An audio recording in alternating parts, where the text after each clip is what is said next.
Good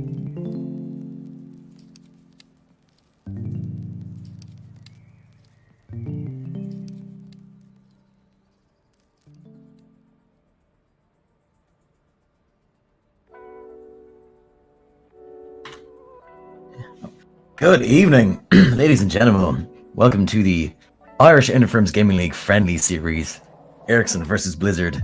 This is the 12th of November 2018. I am your host, Tom, from the Irish Interfirms Gaming League, and joining me is the ever voluptuous Andy of the high-rank Irish Overwatch players. You are long-term friend of the show. How are you doing this evening, my dude? Almost a month, man. That is at least 7 patches in Overwatch, as far as I've seen in my time playing the game. So, anyway, of course, this is our first appearance of Blizzard that we've seen, and of course, it's going to be a fairly potentially contentious one, considering everybody would want to beat Blizzard at their own game, and up against them, with great pride, we have put ahead Ericsson. Probably the longest running team in the Irish First Gaming League at this, and they're willing to. The nerves are getting there, as I can see in the chat on the bottom now. But there's a lot of welcomes, a lot of pleasantries being put between the two teams here now. So, I mean, if you're Blizzard right now, you're pretty pressured, because losing at your own game is not something to be proud of. From what I've seen, there seems to be a display of confidence coming from the Blizzard side. I'm not sure if this is some kind of faux confidence that they're trying to portray, stiff upper lip, as a company representing their own game would have to be. But I guess they'll just have to display that on the battlefield, won't they? Are we showing the chat on the Twitch? Oh, people are saying hello on Twitch. How about that? Yeah, I'm showing the in-game chat right now. Okay, cool. Well, as a message to Blizzard and Ericsson, you know what to do. Represent your companies well, I think. Just watch that Jay guy. I feel he's going to come out with something awful there. Jay, I'm not sure if he's standing in as the captain of the Ericsson team for tonight, but I do believe, or I'm not sure who is usually standing in, but Jay, of course, being another one of the wonderful faces of the Irish Interfirms Gaming League, was more than excited to want to dive in deep and take on Blizzard tonight. I think without any further ado, if these guys are good to go, because they are, I think it's just shit talk happening in the in-game moment now. Yes, we are going to go to the map choice of our first map, which is going to be Control between Ilios, Lijiang Tower, and Nepal. Now, I don't have the official IIGL coin that Jay is known to. He didn't post it on, did he? Jeez, he was meant to post that on ages ago. Like, he sent it on a couple of days ago, and I have not received it yet. Anyway, we should have went with a courier. But what I do have is, I have what is this? This is 5 Danish crowns. Not Swedish like the Ericsson team would like it to be. But crowns it's a crown all the same, representing Scandinavia. And what I will say is that they do have there's some nice ASMR for all you listeners at home. There's some nice like coin sounds coming from that, a lot better than Euroware. So I'm gonna go and ask these guys. It's pretty much just first call, heads or tails. I mean, you could recursively ask who's going to pick the map first, who's going to pick heads or tails first, but I think I'll give it to Blizzard, being the newcomers. Sure. Continuing on with the array of ASMR features of this stream, you are listening to my MX Cherry Browns in the background as I ask Blizzard the question of what's going on. Tails coming from Entroff, the captain of the Blizzard team.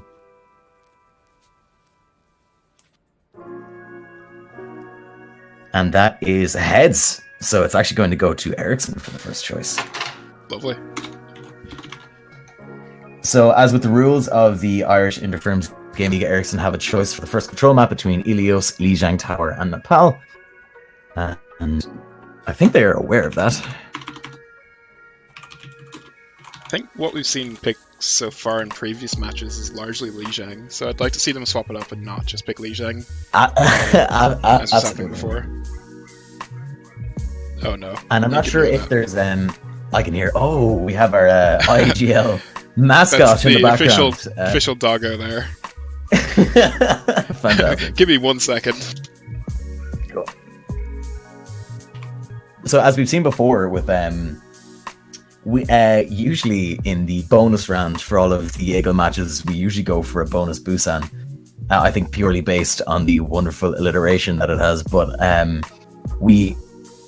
think we're going to give the option here to allow the teams for the first control map to actually pick Busan, but I don't think anybody's particularly going to be going for it here.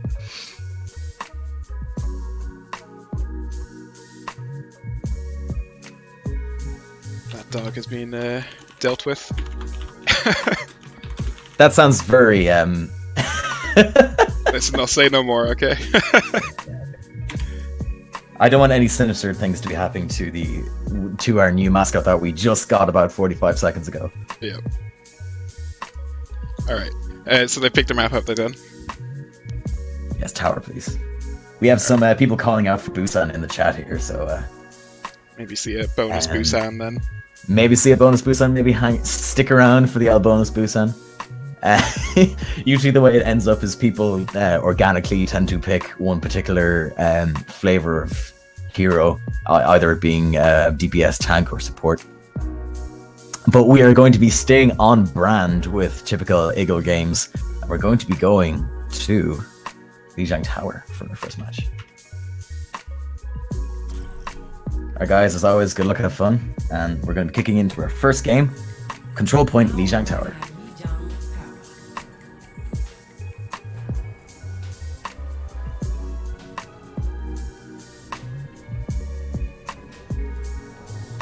So any thoughts on team comps here? I know Jay is particular for the Moira on the Ericsson side. Absolutely, yeah. It seems to be, well, from what I've gathered from our intel anyway, you need to start the match, by the way. Oh, that is a very good point. I was just giving us an opportunity to give the audience our really learned insight into what's going on here. Mm-hmm. Particularly with the intel that we have from Ericsson, we haven't really been able to get anything from Blizzard. They're definitely the mysterious very tight-lipped about newcomers. Their strategies. Yeah. Yeah. I'm not sure whether that's a strategy of theirs, or if it's just that we haven't been able to whittle that kind of information out of them. But I'd say through the power of us both, we'll be able to get something out of them by the end of the night.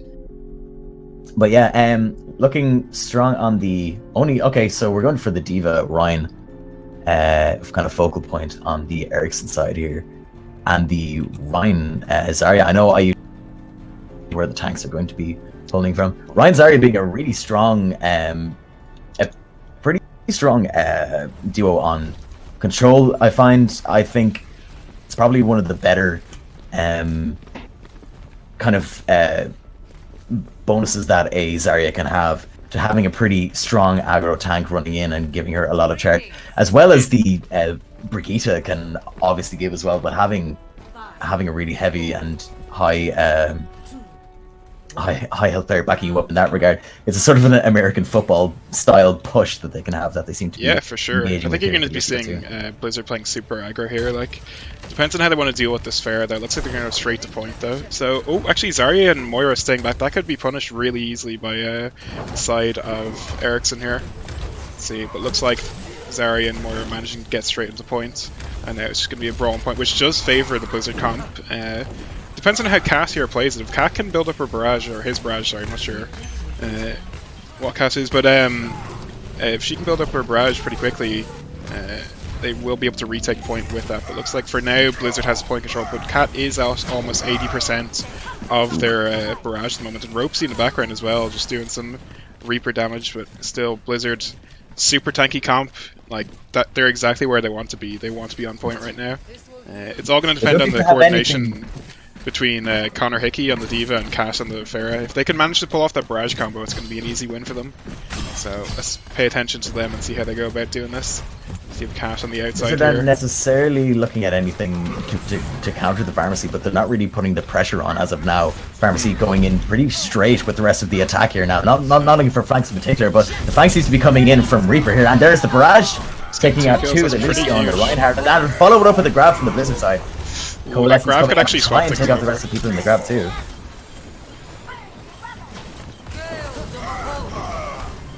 So, yeah, it looks like it's kind of 50-50 which way it'll go. Like, Ericsson did get the kills at the start, but Blizzard are going to be taking over a lot of them as time goes on. And yeah, it looks like despite that good barrage and the many kills it got from it, I think we got 3 kills, or 2 kills and a DMAC there, but looks like it's going to be Blizzard holding strong still with the heavy tank comp. I don't think Ropesy on the Reaper... Yeah, I don't think Ropesy on the Reaper has really gotten as much value as he'd like. He is going to TP in pretty sneakily here, see if he can get anything going on. But looks like he's going to get stunned by the Brigitte. Misses Fun Ruiner right there. Reinhardt charging straight in. Deep Bomb going to connect in. Oh, I'm not sure why Zero decided to charge there. Like, that was a suicide charge. It looks like that's going to open up the point for Ericsson to jump right in. That was a huge misplay there by Zero. I think he may have misclicked the shift key or was trying to go for the hero play of charging the Diva Bomb off the map when all he really had to do was just shield it, you know? But the thing is, the ult advantage is on the side of Blizzard here. Absolutely, pretty liberal use of ults on the side of Ericsson there, but seemed to be something that they were definitely happy with getting the point in the first place, but let's see if it's actually a good trade-off for them here. Hard coming in Coalescence as well, and a high charge Zarya onto the point here. Stunning, and the Earth Shatters down upon Blizzard.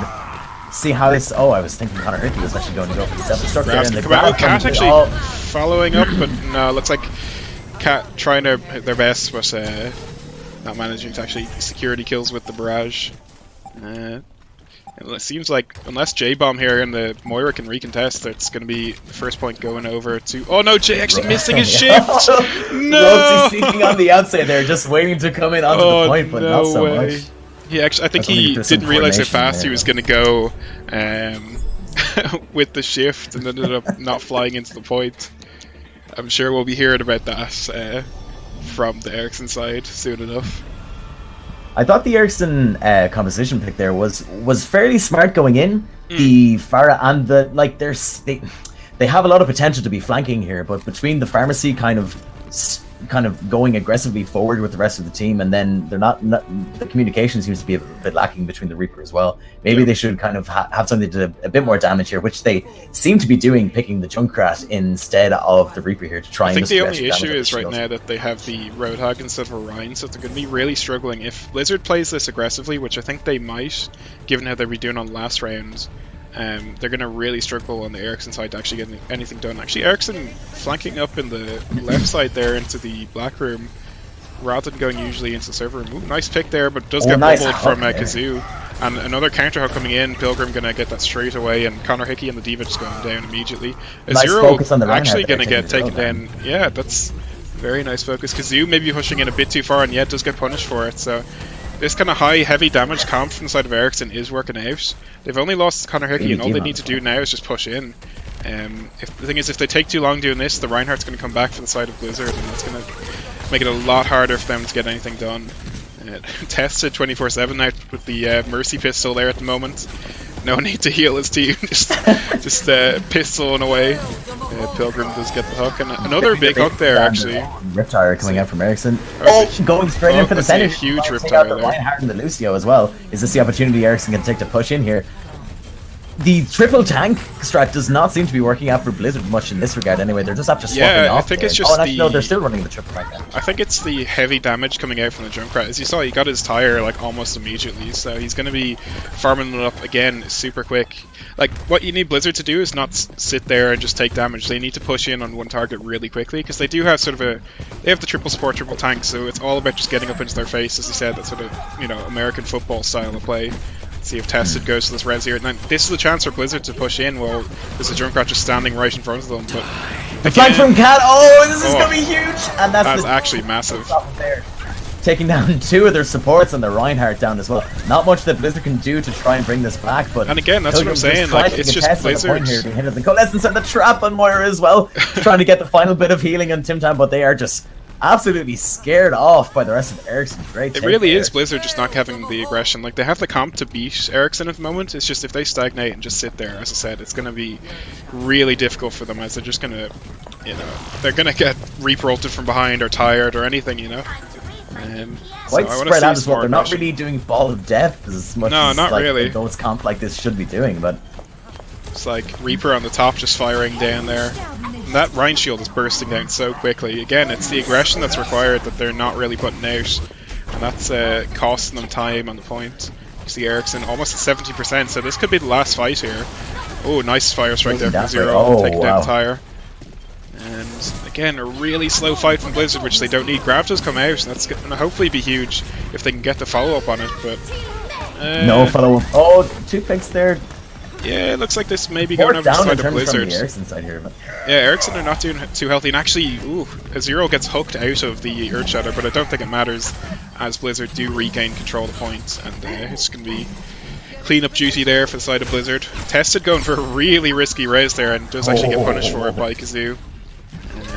I think I get the impression that like Blizzard have maybe better players overall, but they're lacking the teamwork that Ericsson have. Ericsson seem to be playing it a bit more together, and they're making plays that Blizzard just really aren't. You can see Blizzard still, while nothing's going on, their Brig is off on the left side when they really want to be playing it sort of death ball style.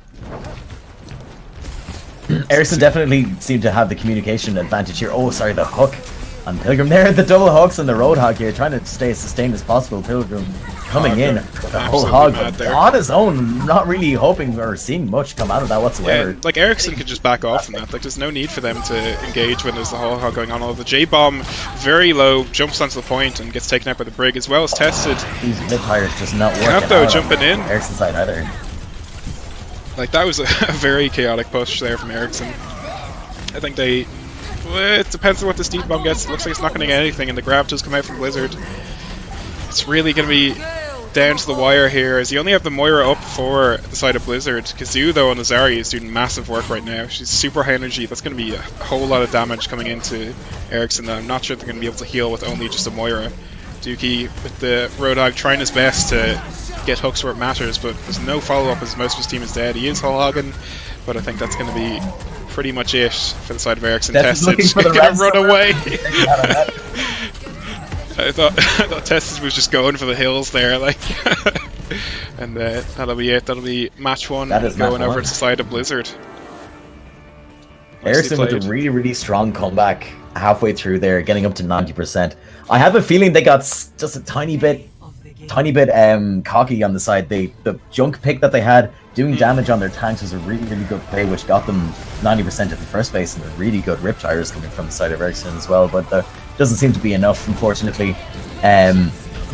Blizzard seem to be getting their bearings towards the end and pushing through with their with the triple support pick that they had. 4 cards on the table. Look at that, 63% hook accuracy for Pilgrim. That's the thing, is when you have all those like giant tanks, it's really easy to get those hooks. And Ericsson at the start were actually following up on it, but then you saw they sort of fell apart as time went on.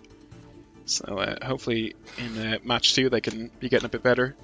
So what's the process of selection here now? 2. The next section is going to be the losers of that map, so it is going to be Ericsson picking the map again.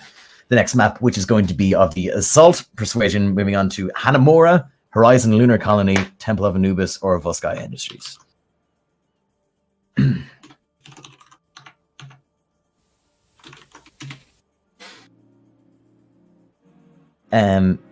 Judging from what we've seen before in typical IIGL fashion, Volskaya Industries is a pretty popular second map. I don't think we've ever seen Horizon Lunar Colony actually chosen as our assault map so far in the friendly series of the IIGL. I don't think it's that popular of a map. I think people have some issues with it on ranked. The high ground is super punishing on that first point, and then second point is just super hard to take. So yeah, it looks like we'll be Hanamura. So it won't be Volskaya, but Hanamura is a nice enough choice. I think that'll suit the side of Ericsson, sort of, high damage comp better than Horizon or Volskaya would. As you do have that small show just to contest. Here's one of our players has actually had a dream about Hanamura, so maybe they had a premonition. You can see some high-level strategy thought going in. Like, they're thinking about it in their dreams. I gotta say, it's gotten to the point of, I mean, I know there are a lot of software engineers that actually take part in the Irish Interfirms Gaming League, and No way. having dreams about code seems to be a fairly running theme in that job, and maybe between Overwatch strategies and code and, you know, different hobbies that people have, maybe I would have never imagined that the gaming league has a lot of software developers. I thought it was mostly farmers and such, you know. I thought Jay was actually a farmer this whole time. well, I mean, people come far, you know. As in the words of Father Ted, who think a man from Limerick could get this far? But there he is. There he has. All right, so a lot of people very upset about the option of people not having spice bags here. And if I'm looking at my my intel that I have from the Ericsson side, Dookie is well known for his consumption of spice bags. Do you think it's the MSG in spice bags that seems to like fortify the insides of high-level Overwatch players, like what we've seen on Ericsson? Absolutely. Well, I mean, my former team was called Spice Bags, so, you know, there's... like, it is the optimal fusion of Chinese and Irish culture, you know, of chicken grease, MSG, and salt, and chips. I read an article recently that maybe low-carb diets aren't necessarily good, you know, so... bring on the chips is all I'm saying. In that regard, I read an article recently that said spice bags are delicious, so, you know. So I'm still going with I think it was written on a post-it note in a bathroom somewhere. Yeah. I couldn't agree more. So should we pick Hanamura then? Are they ready to go? I believe so. Hanamura, I don't know. It's been a while since we've seen this map, but... I don't think in my experience with IIGL, it's actually been played yet, so... I think in one of the very early games this was used, I think back a couple of seasons ago when people were experimenting a lot heavier with dive competitions anyway, it was very popular on that point. But it's kind of taken a hit in previous seasons that I've seen. It's not, I haven't seen it played much in I'll make sure you start the game as well there. That would be good option to do. Sorry, I was looking at the pretty Sakura flowers around Hanamura. Such a pretty map. Oh, absolutely. And in all this low graphics detail, you can see it beautifully. Look at that high quality, low poly grass there. Oh, beautiful. Sorry, look, it's not low poly grass; it's efficient grass. You know. Exactly. So you gotta stick it onto lowest settings for the highest FPS as a hardcore true gamer. Let's see. And I don't think that acquired a new CPU as well, so hopefully you'll be able to like render those. Oh, those efficient grass petals. Yeah, absolutely. Yeah, I think they're actually procedurally generated. They're not assets loaded in at all. No way are Blizzard going to be going with this comp. Like if this is the comp that they're going to be going with, I really want to see this. I want to see a Bastion. Nah, looks like they're going for the good old triple support, double tank and a Mei. Like you could almost consider Mei a tank with the wall and the ice block. With her sustainability as well, like it's fairly. Yeah. Like there was certainly a point in time where she was considered an off tank, and especially on this point, as there is just that one choke that Ericsson need to go through. We will be seeing. Oh, actually, hopefully, if Cash is going to stick onto the Symmetra here, you could see them teleporting straight through the choke, which will actually just straight up beat the Mei strategy. That yes, like this could be huge. This could be. I'm gonna actually give Cat a bit of a watch here. See how they're playing. Damage boost Symmetra. Going on to the Cat here. Here's the telly going up on the window. Gonna have the team slowly go through it and die. The Torbjorn not really managing to get through the teleporter. But they seem to be very slow in their approach here, getting onto the point, getting flanked. Dookie getting flanked by the Brigida already as they charge onto the point. Like, only three of the Ericsson side, slowly tearing down. The res is tested, going to get the res on the Reinhardt here. No joy in that as they're pushing to the back corner of the point on point A, but finally... The thinking was there, but the execution just not really. Like, they spent way too long trying to set that up, and as you saw, the Torbjorn immediately getting picked off as they did that. It is a really good strat to counter what they're doing with the Mei, though. Like, they just need to be a bit quicker and probably have all their teleporter keys bound as they're doing that. I also want to see a bit more damage coming from Sim, but they've actually swapped off in Sim now, looking for a preference. Pharmacy super heavy burst damage with the Pharmacy, and it's a huge shatter coming out for the, oh wow! Just gets Also, stopped the right in his side tracks. of Blizzard as well. Doesn't seem to be any push. Oh, and the frozen Junkrat there, not really being able to push anymore. The last remaining Ericsson player besides the pharmacy and the diva here coming through. Connor did quite a huge pick though onto Azuriel there. He is, like, the side of Blizzard right now is down their Reinhardt, so once this Mei wall is down, they can just push into a free and hopefully win off of that. As you can see, the Reinhardt off in the distance as well. I think the Lucio is trying to pick him up, but looks like Ericsson just not pushing in quickly enough, not making use of the advantage that they have in terms of picks. Fair going to come in right above, going for the barrage behind them, but as the Lucio beat did just happen, there's going to be not that much kills going into the Ericsson side. They do get the Moira, and actually huge Diva bomb there from Connor Hickey, and a Tire just to finish it off there. Pilgrim on the Mei, trying to survive with the ice block, and just the Only the Reinhardt remaining on the point here. The shatter comes out, but doesn't really earth shattering him. Not sure, maybe that was just a frustration shatter, and maybe he's going to be swapping off to Winston on the second point here. Or it looks like he's actually going to be staying Ryan, so bit of a wasted shatter there from the Blizzard Reinhardt. Let's see how Ericsson want to take this now.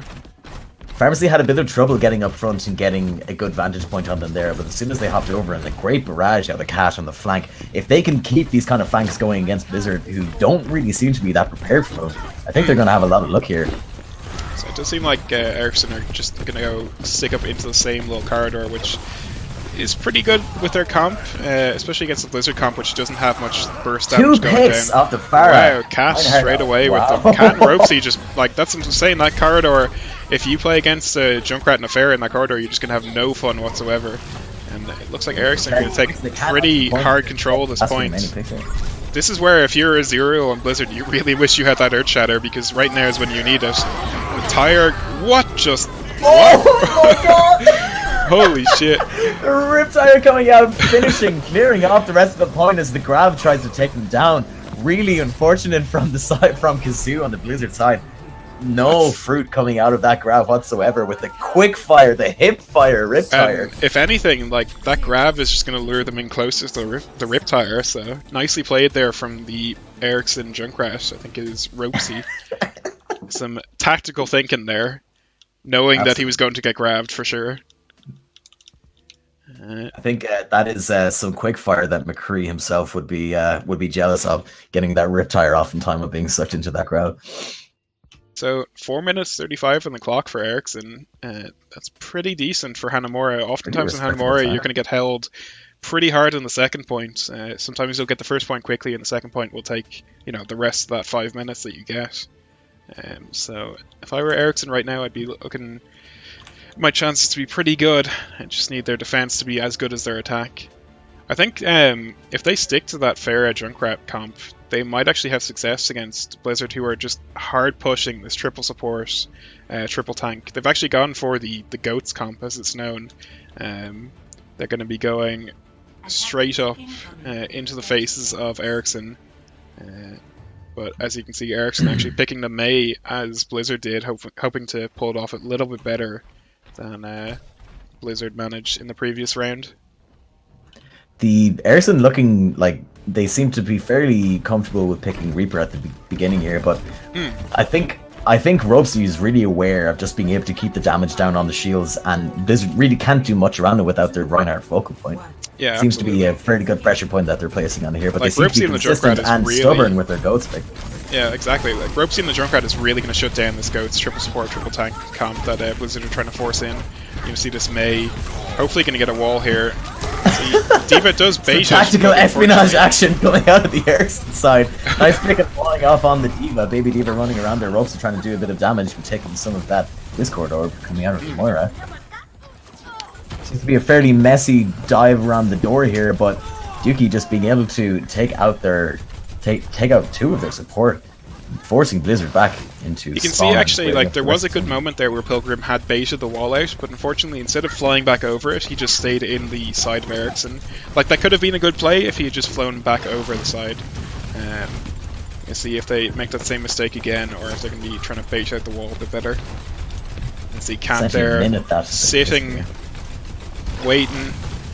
It's a stalemate right now.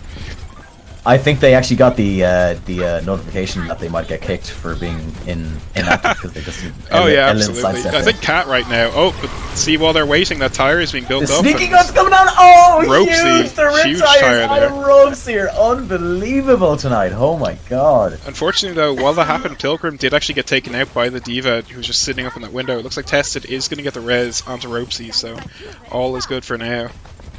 Let's see if Blizzard can manage to, you know, push in through this choke, or are they just going to sit there waiting for the Mei to build up that ult again. He's being very liberal with the self-destruct. Again, really Zero with the just much insane charges. I have no idea what he's doing with that.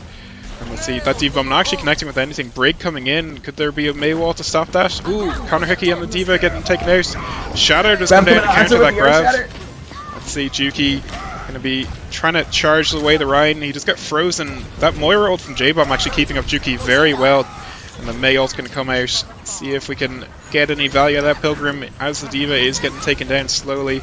And looks like it's just Kazoo on the side of Blizzard left in the back line of Ericsson at the moment. He might actually take down Juki. Actually, he does take down Juki, and that's going to be huge for the next push of Blizzard. Again, if Blizzard, same thing as Ericsson, if the Reinhardt on the defending side is down, you need to push in hard because they do not have a good defense. They seem to be trying to get a good chance in pushing up here now as everybody is. See, I just want to see some aggression here. The wall does come out, but it's not actually good enough. It's not going to get anyone trapped in it, and you can see Kazoo actually sneaking in by there.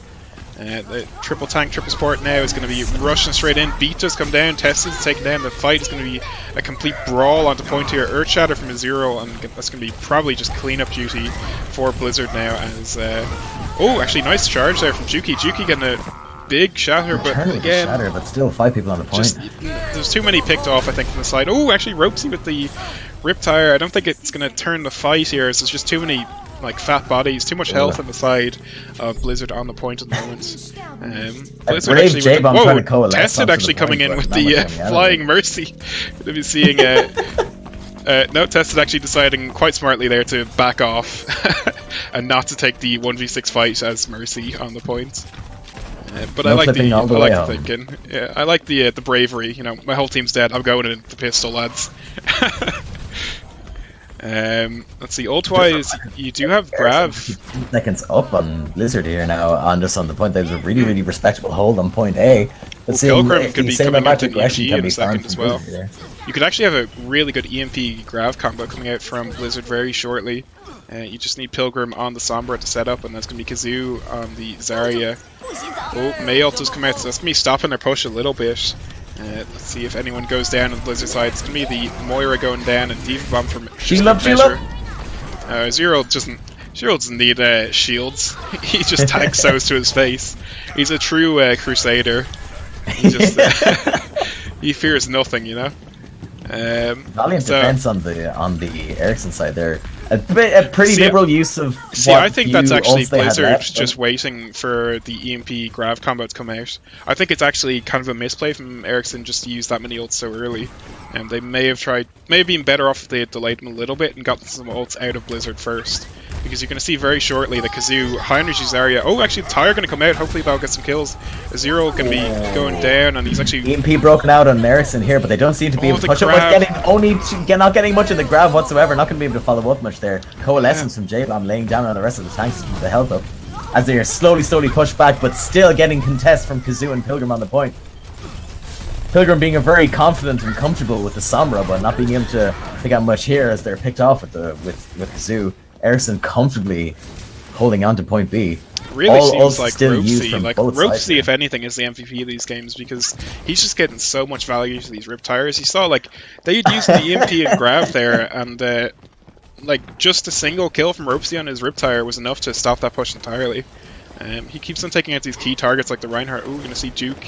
See if he's going for that. Push here coming in now. Very aggro charge.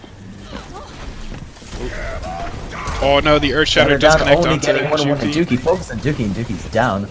Baby Diva laying down fire with Ropesy from the top of the balcony here as they just get their mech back. Is this a final push that they should be able to do? Diva coming onto the point. Still, it's a 4v2 on the point here. Brigitte rallying just to kind of seal the deal, and Blizzard being able to take this as they get just about to get their second tick. Ropesy with the tire coming out. Let's see if he gets any value. No, he does try and save the game as he's been doing so far. there is potential for it to be Sagro. I like that swap from Cat onto the Bastion, but I think there's not enough bodies on point for Cat to actually get value out of it. As you can see, Azuriel just walking up straight into his face with the shield up. So still better time for Ericsson on Hanamura second point than Blizzard. Really nice job from Ericsson. Again, Ropesy MVP for me. Not to influence the vote too much, but on that last potential Riptire that was coming out there, I was just looking. I was looking to our stats to see what is the average amount of kills that Ropesy is getting on these Riptires, and I think it's in around 3, which is a very, very respectable stat to be seeing here. But it just seems to be that what you were saying before is you want to see a lot more aggression coming out of the Blizzard side. That is what got them that point in the end. They were being very conservative with their pushes up the stairs here, waiting to see on the Summer to see what she'd be able to come out. And in fairness to them, Summer did tend to pull her weight in those pushes, but it was really just getting the Reinhardt rushing onto the point P, which just really took Ericsson by surprise and really won them the point there. Even still, with just less than 2 minutes on the clock. Yeah, I mean, you're completely right. Like Ericsson, or sorry, Blizzard, like all they had to do was push forward and put the foot to the pedal type thing. Like they just needed that bit of aggression, and Ericsson didn't seem to have a way to deal with it. As like Ericsson's comps mostly rely on Ropesy getting all that spam damage in, while Blizzard is busy being kind of not AFK, but just sort of standing there chokes and not really deciding what to do. So hopefully. We're going to be seeing a bit more aggression from the Blizzard side here as they push in, but they do have a Hanzo and a Reaper, which might mean that their heavy tank style play is not going to be working out. Oh, that's a close charge there onto Entropa. You're actually seeing the Reinhardts on the Blizzard side changing around as well, so you do have a 0 onto the Reaper swapping off of the Reinhardt. Maybe there's been a bit of team discussion going on there, maybe a playstyle change from the Blizzard side. Cat actually very low there on the Mei, but is going to get healed up by Tested. But, like, look at that, the ults from the side of Ericsson, Juki almost has a shatter, and I wouldn't be surprised if he uses it very aggressively here. As he's built it so quickly, there's no harm in just using it quickly as well, so you can get started to building your next shatter. So let's see how they want to be taking this again. The Mei wall just waiting to be put up, and Blizzard just sort of sitting there waiting for things to happen, but they're the ones who need to make the things happen. So it seems that they're cooking the rolls here now. There seem to be, if I wasn't there from the view of what they're doing composition-wise, they're really looking for that Grav and Dragon kind of combination here, just to secure the point here. They do only have 40 seconds left on the point. It's desperation time for Zarya to be getting her damage, but she just can't get her right clicks through this Mei wall, and there's the Dragon coming out. That might be critical there. Not getting the Dragon combo there might be the decider of not winning this first point.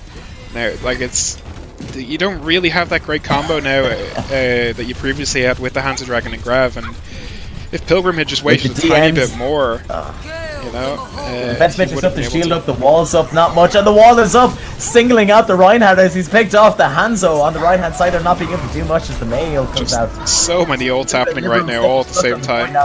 Keep track. Grab outside the door of the point here against Kazoo onto Cat and Dookie as Blizzard just finally making onto the point in overtime. The Riptire coming up for Ropesy. Can he do so much here as they break it back, getting a double kill, being able to secure the point in overtime, and Ericsson are actually going to hold on to this. Only a barely 4 pixels of tick taken on point A. This could be really, really huge for Ericsson. I mean, that being said, like, you could still go to a draw for the side of Blizzard, so it's not necessarily a win yet for Ericsson, although they do have a lot of time in their bank just to build up ultimates and go for one big combo, and then they essentially win it. But actually, I think in most of their comps, they haven't actually had any good combos. They've mostly just been relying on Ropesy on the Drone Crash, which has been working out, so I see no reason to swap it up yet. But maybe for this point, just to guarantee it, you might want to swap to a Zarya and go for a Hanzo combo. Just so you're sure that you're actually going to get this point, as it is possible that they play differently, knowing that Ropesy is going to be in the Junkrat and he is going to be farming the tire as quickly as possible. So let's see the team comp from the side of Blizzard. Looks like they're going to be going with the Torbjorn, newly reworked to be a pretty good space denier with both his ult and Absolutely. his new turret. His ground control is probably his bigger benefit that he's been seeing here now. But if this is something that it can actually match up to the Mei being chosen by Blizzard here, should be interesting. There's actually it's both. Yeah, it's on the same team. That they're doing here. So like very right now they aggressive have ground control options. Yeah, they have super heavy control of the points. Like if Pilgrim can put his turret in a good enough position and control this choke. Oh, looks like he tried tossing it up there, but it hit off the edge. If they can control where Ropesy can shoot from, like it may be possible that Ropesy never even builds a tower in the first place. But very aggressive push there from the side of Ericsson. Divamech does go down, and so does J-Bomb on the Brigitte. But meanwhile, Cat and the Pharmercy looks like they're getting the pick onto Pilgrim, and actually just gonna straight up touch onto the point. Like looks like she's Blizzard. Get the point! Oh my god! No! Taking the No! DC9 Blizzard. No! Looks like Blizzard. Oh, you've made this game. Oh no! And Ropesy, of course, with the jump crash. Ropesy. Unbelievable stuff from the Ericsson side. The super sneaky Pharmacy coming in. Oh, this is actually that grab pop. Yeah, look at this. This is instant detonation. Oh my god. Jeez. Blizzard are going to be feeling the pressure for sure now. I'm sure there's people at the headquarters right now just face palming. I've never seen such an aggressive and also consecutively sneaky push onto point A. I've had it more when I'm from a Pharmacy, no less. Oh my god. I'm sure it's the whole thing of like, sure, someone else will get to it, you know, sure, like, and everyone else is thinking that, and it's just nobody ends up touching. Wow, so that's Ericsson with the win there, so it's 1-1 at the moment for Ericsson versus Blizzard. Sure is something.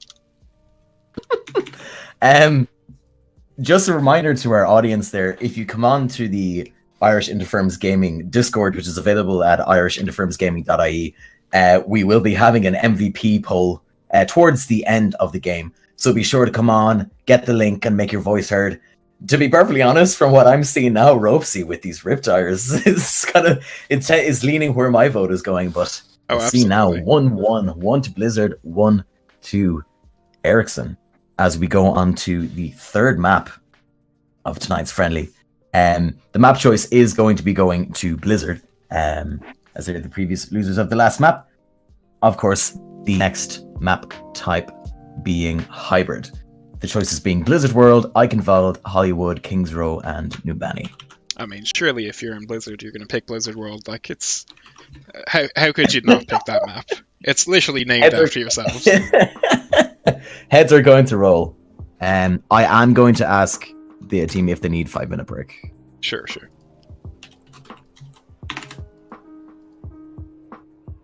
Blizzard taking Kings Row, actually. Wow. If I've seen before that, like, Kings Row seems to be a map that people are very experienced in, or there's people are very protective of the strategies that they use in Kings Row. So Blizzard are definitely using this as a we need to win this next map kind of pick, I think. And I mean, it fits their playstyle of sort of aggressive triple tank, triple support playstyle. But the thing is, again, the Junkrat Pharah are actually not that bad on the map. The Pharah maybe not so great as the Skybox is pretty low, but the Junkrat is just going to have free reign on that map, especially against the triple tank, triple support. Excuse me. Setup that Blizzard have been running. We did see a GOATS run from EA versus DICE in the last game on King as well. DICE in the not DICE, EA in the final map of what was essentially a stomp decided to go full on try hard and run the GOATS into the poor DICE people. Like, that will be forever a mark of shame on the EA I don't know who you were talking about or who would be on that team at all, but all I'm saying is that GOATS is usually a very, very viable option on attack in Kings Row. Especially when you're stomping the other team. Yeah. Also, a lot of the Twitch chat here getting a lot of C9s coming out there, which of course means if people are leaving the payload on defense, or in this case here, just getting super sneaky solid snaked out by Pharah. I'd like to see a Metal Gear Solid game where they give Solid Snake a jetpack. That was more like just walking through their house and just saying, how are you? Like, I'm just gonna go take that point there. Don't mind me, you know. I don't think there was any sneaking at all. Like, maybe Blizzard were just, you know, Blizzard custodians of the game themselves. Maybe they just want to welcome people in, you know. The Corkonian-based guys are friendly people who want to invite you into your house, you know. Maybe Ericsson took them up on their offer a little too much. So we're seeing, so King's Row it was then, right? Yeah. Yes, indeed, yeah. Right. So that'll be Blizzard on the defensive side. I wonder if they're going to be running the triple tank, triple support on the defense or not. I'd imagine they have done it already, so I wouldn't be huge. Yeah, I'd imagine it's not likely for them to be swapping up strategies. Although, as you said, like they could have a set strat for King's Row defense that we haven't seen yet. They did bring out the Torbjorn on Hanamura first when they were pressured. So we could be seeing maybe a Torbjorn. Make sure you start the match there as well. We could be seeing a Torbjorn on the defense, possibly coming out from Blizzard. But looking at the picks right now, looking a lot like triple tank, triple support that we've been seeing so far from the Blizzard side. Even on defense here in this regard as well. Even on defense, yeah. So I'd be wondering where they hold with this, if they're going to be playing this super aggro into the spawn of Ericsson here on the attacking side. So let's see. Lot of love for goats in the in the chat right now. I'm not sure if that's real love or yeah, or just people screaming the word. It's not guaranteed yet. Big big poll in the chat there. Do you love goats? Do you hate goats? Yes or no? Yes, no, maybe. Do you like me? So let's see, again, Cat on the Pharah and Ropesy on the Junkrat. Again, I think they're kind of figuring out Blizzard as it goes on. They're seeing that Blizzard is a bit of a one-trick team so far. They're kind of just sticking onto the triple tank, triple support and not budging on it, which you can definitely exploit if you have the awareness of counter-picking them. It's like goat life for life there in the Twitch chat. You actually have a Roadhog from the side of Blizzard now, so Pilgrim's going to be going for those huge hooks. He was actually doing fairly well on Lijiang Tower, in 63% hook accuracy. And let's see how Ericsson are going to take this. Looks like they're going in really aggro here. Juki, unfortunately, with the aggro getting pulled in, and the immediate follow-up there from Blizzard. He got stunned, bashed, everything. He was just taken to bits. The focus on the anti-Lucio, really nice pick coming out of Cat there as they try to get a bit of damage coming, but that's Cat taken out, and seems to be that Ericsson are going to have to pull back in that one. Battle Mercy trying to sneak around the back. Actually tested, managing to survive, and Ropesy as well, getting hooked, but surviving, and unfortunately tested the last second. They're going down to Kazoo with some right-click spam on the Zarya, but tested, fairly nice Mercy play there, managing to survive that with some ease. Let's see. Again, Ropesy with the Riptire, so we could be seeing a fight starting out with that, but unfortunately does get hooked from Pilgrim, but boops himself up there, and Pilgrim and Ropesy are in this battle on the high ground at the moment. Ropesy getting a lot of damage in there, unfortunately not actually securing the kill into Pilgrim as he does get bubbled from Kazoo, the Zarya and Blizzard side. Juki again with the super aggro charge, actually getting nano boosted for it, does try and shatter. Jesus, every ult's coming out at once. Barrage, Tire, grab, nano, just everything out from the side of Ericsson here. And while it may not be the best economy wise, it certainly got the point quick enough there. And looks like Ropesy going for the no, it looks like he can back up here, but it looks like he might have been going for even the cleanup kills onto Kazoo and the Zarya here. You do actually want to be taking down Kazoo right now, because Kazoo is super high energy on that Zarya, and it's providing a fair bit of the DPS damage for the Blizzard side at the moment. As with the triple tanks, triple support, you actually lack a fair bit of damage if you aren't playing aggro enough. The thing being, Ropesy and the Junkrat is, of course, feeding that energy to Kazoo on the Zarya.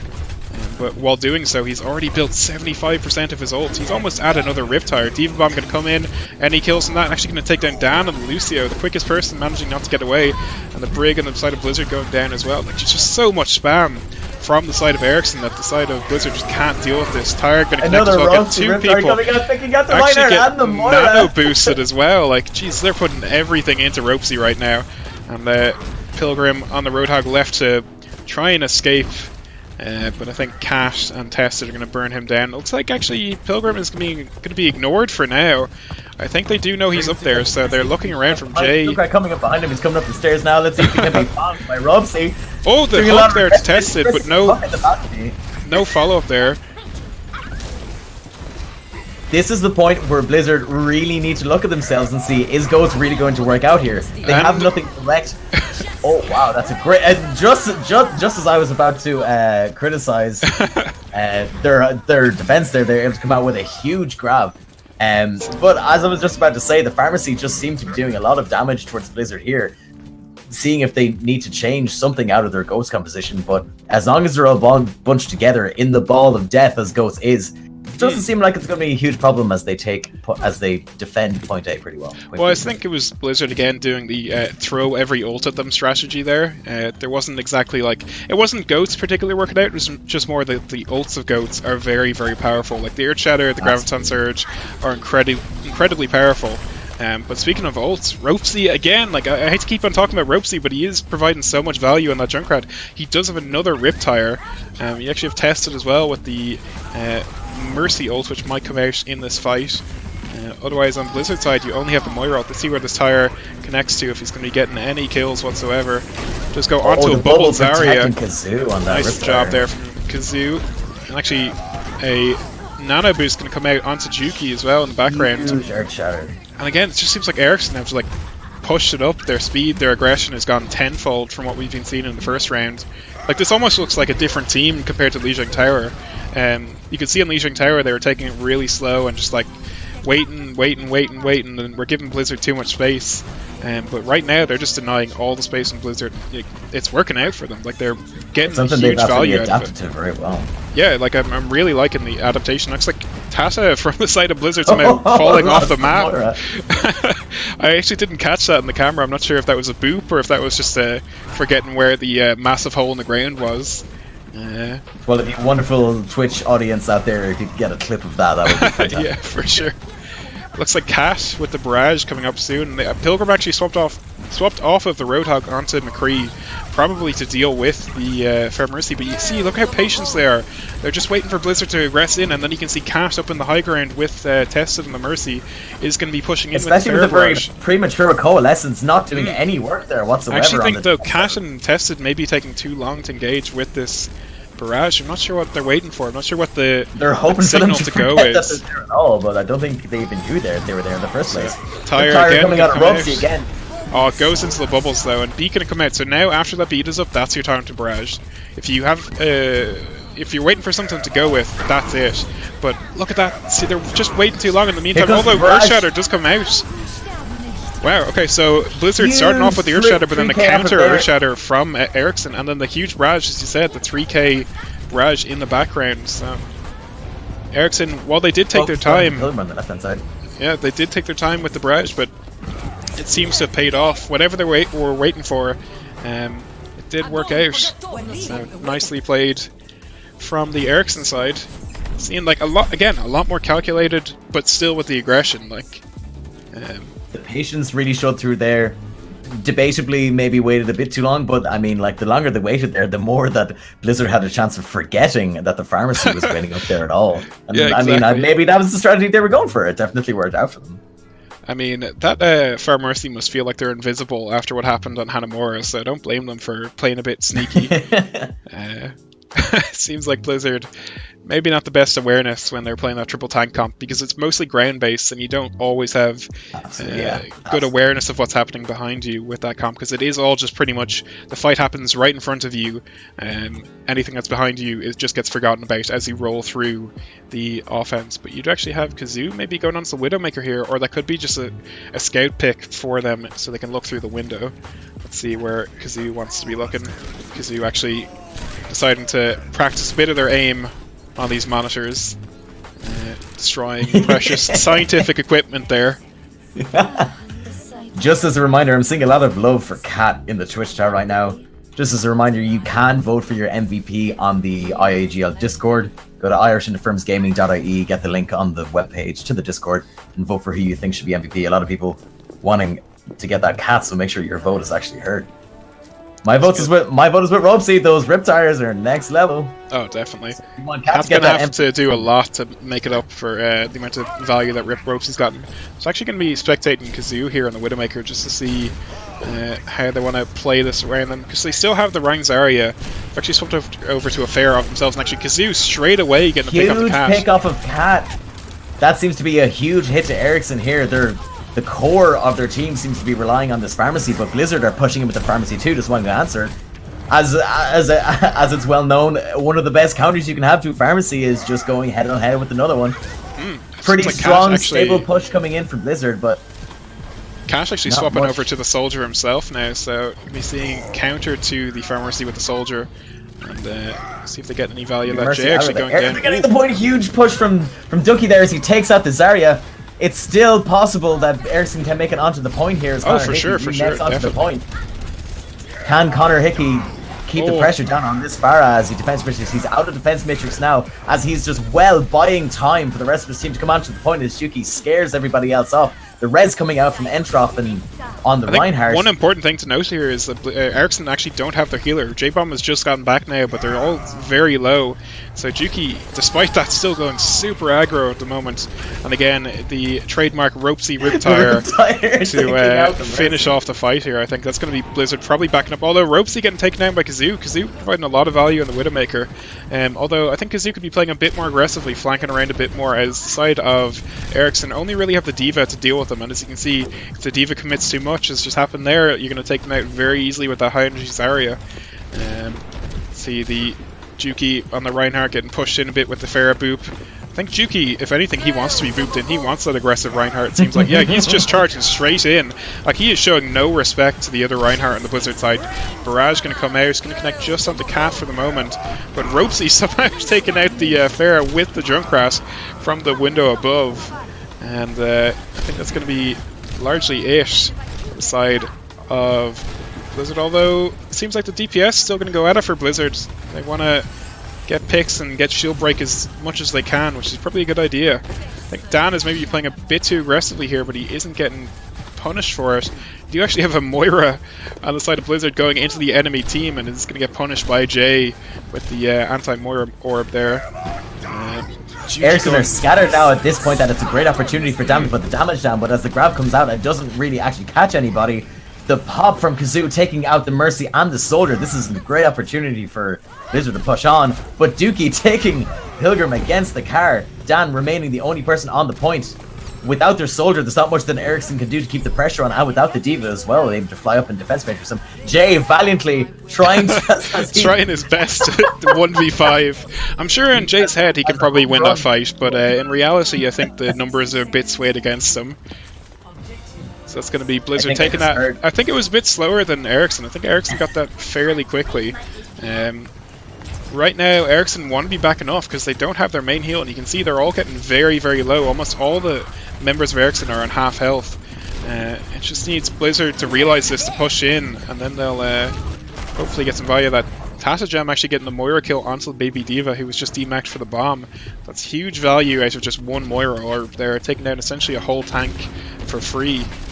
I just really want to see Ericsson backing up here, because if they don't back up enough, they're going to be losing this entire Streets phase just off of being staggered.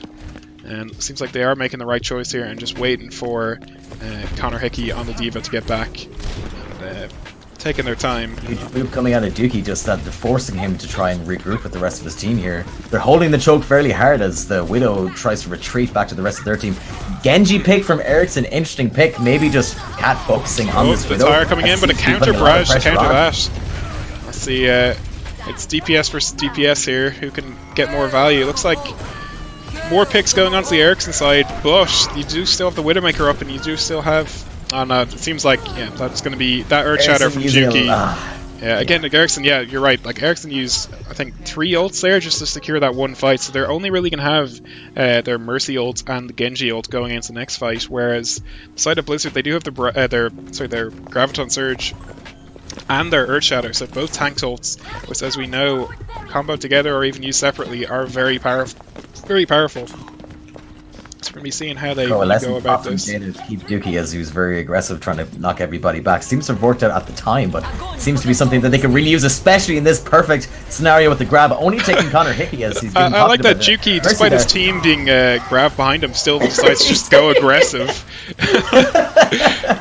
And I think because of that Earthshatter was easy for Zero there just to get in between Juki's shield and his team. Maybe a bit too aggressive here. I think Juki getting a bit overconfident from the first round and needs to hold back a tiny bit compared to what he's been doing so far on the Reinhardt. And you can see just being burnt down here as he doesn't have his healers. Looks like Tested is going to come back in, hopefully keep him up. Juki just needs to put the shield up, but no, he opts to swing his hammer instead. We've seen if Tested wants to go for this risky res or not. It's a lot of damage potentially going to go into his face if he goes for it now. Looks like they're going to be keeping the res for another life. Oh, unfortunately, Tested getting taken down by the Pharah. Juki again charging in. Barrage going to come out from Dan. No value though. Does take down the shield. Another huge Earthshatter there from Earthshatter coming out from Durkeys. He takes out the Pharah, working on the rest of the DPS, but not being able to make his way through. As the ulting soldier just straight to the face, not getting much value out of the aimbot, but still damage. Again, a Zero with the charge. Why is he doing this every time there's a D.Va bomb? He just opts to charge for it. Like, and the Riptide to boot taking out Dan and making Blizzard just push back in the rest. Huge defense from Ericsson here. In somewhat a bit of desperation, but great hold. Every single time there's a D.Va bomb, Zero just opts to charge it instead of shielding us. I don't know what like it's suicide. Yeah, it looks great when you pull it off, but when you don't, you just look like an idiot. Jesus, like alright, anyway. So Moira, sorry, you take over. Anyway, where were we? Oh yeah, Overwatch. yeah. Coalescence v Coalescence. I'm pretty sure I've seen this in saw this on an episode of Harry Potter season 14. An episode. That anime, Harry Potter, yeah. Oh, it's the best, dude. Goku's my favorite character in Harry Potter. As the tag fighters popped out from Kazoo, he's completely absorbed by the shield of Dookie as he falls. He's fully piercing to fall into the grab. Really strange attack on Blizzard, but they take the point in the end. Yeah. I'm not sure what Ericsson were doing at the end. They were fairly scattered around, fairly happy with their defense from the last one, but Blizzard just seemed to have pushed in, using all ults just to secure the point. Yeah. I think we were a bit distracted by the Harry Potter talk there at the end. My apologies, my unprofessionalism. I'm just so passionate about Harry Potter. It's my favorite anime. So wait, right up there with Corey in the house. Yeah, absolutely. So if this is Ericsson to defend, I'm actually liking their pick of Orisa here. I think that'll work fairly well with the Junkrat combo because you can get a lot of those pulls off. Like the Orisa pull plus the Junkrat spam is super powerful. That's going to be huge for the side of Ericsson.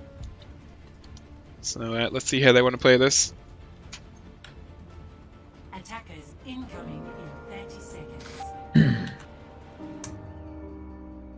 Still with Kazoo on the Widowmaker as well and Dan on the Fair. Seems like they're pretty decided to be keeping that, as it did work out pretty well in the first round. It took them a while to get the picks necessary. It seems like hopefully Kazoo is managing to get the same amount of picks and value that he had on the first round with the Widowmaker. Going to be spectating them for the start here.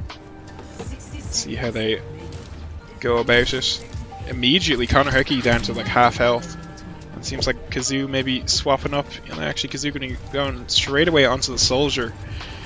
Probably for that shield spam that Soldier can provide, and also being able to punish Juki for his aggressive playstyle. Ropesy, how does Ropesy get a kill onto the Pharah as Junkrat? I have no idea. Like Ropesy is just getting these really strange kills, and again he's almost at 50% to his ult. Kazoo actually flanking around there on the left side, or not flanking, but getting the kill onto the Zen on the left side. There.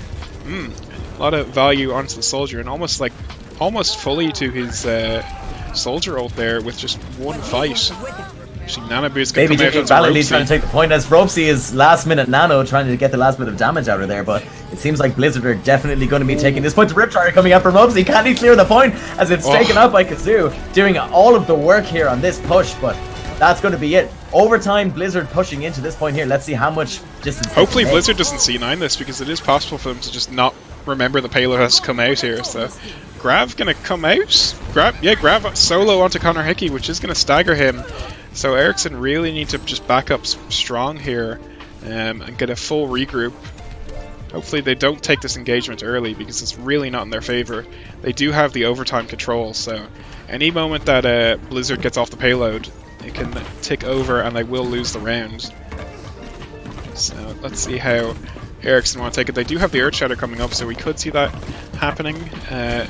Maybe throw a Diva Bomb if you can build it at a 0 and guarantee that charge coming in. Juki getting very low there in the Reinhardt, almost getting bursted down by the spam from Blizzard. His shield is incredibly low as well.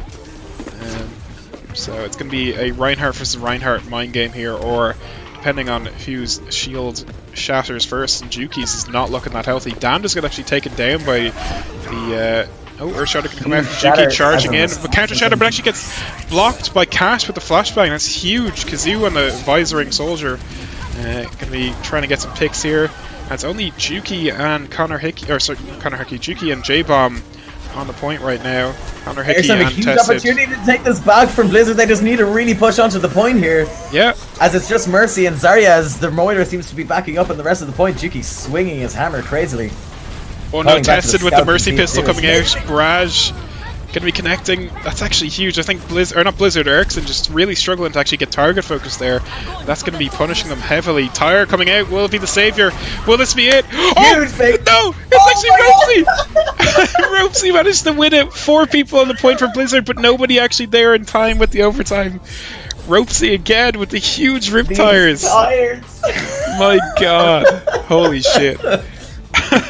Blizzard had a huge opportunity, a really valiant holdback on Ericsson's really strong hold. They were a bit wobbly on their knees as Blizzard just managed to regroup and push their way through, almost taking the second point. But man, those tires, you can't just deal with that. Kazoo doing a huge amount of work on the soldier. Oh, absolutely. Like he built 2 visors very quickly there. Absolutely. And Cash actually with a really nice play there, blocking the Earth Shatter from the Blizzard Reinhardt with his flashbang. It might have gone unnoticed there, but definitely a huge play that possibly, it didn't win the fight, but it led up to that Riptire at the end. So definitely credit where credit is due for Cash. And you'll be seeing Kazoo onto the soldier on defense here, probably expecting Cat to be going into the Pharah, as I don't think Cat has quite the hit scan hero pool that Kazoo has. So picking that soldier is going to be denying Cat a fair bit of space with the Pharah. It's a fairly brave choice for Cat to be doubling down on the Pharah here, but they are also going for the Pharah on the side of Blizzard too, so... But Ropesy is known to be getting picks on the Pharah with his Junkrat, so it's not exactly out of this world for that to happen again. Pilgrim getting a lot of charge there on the first bit of attack from You can Ericsson. see the Blizzard Reinhardt, his shield is almost completely gone by this point, just because the amount of spam that damage boosted Junkrat and Pharah combo has. And his shield has gone down immediately. Juki's otherwise is fairly healthy right now. You see Ropesy there on the Junkrat just laying down covering fire from above. Juki with a super aggressive charge, just actually get the Moira. A lot of damage from Dan on Dookie, but he's not able to be as he's pushed back. This is a Pharah v Pharah in the sky here now. Cat trying to do some damage on Dan to try and distract them, but blasting back his aerial. This is where you need Ropesy to just get one of those random Pharah kills as the Junker, but actually Cash getting that kill for him instead. It looks like there's going to be a regroup now for Ericsson, as they only have 1 minute and 30 seconds left to actually get this point and then push it all the way to the end of Streets phase, as Blizzard have already done.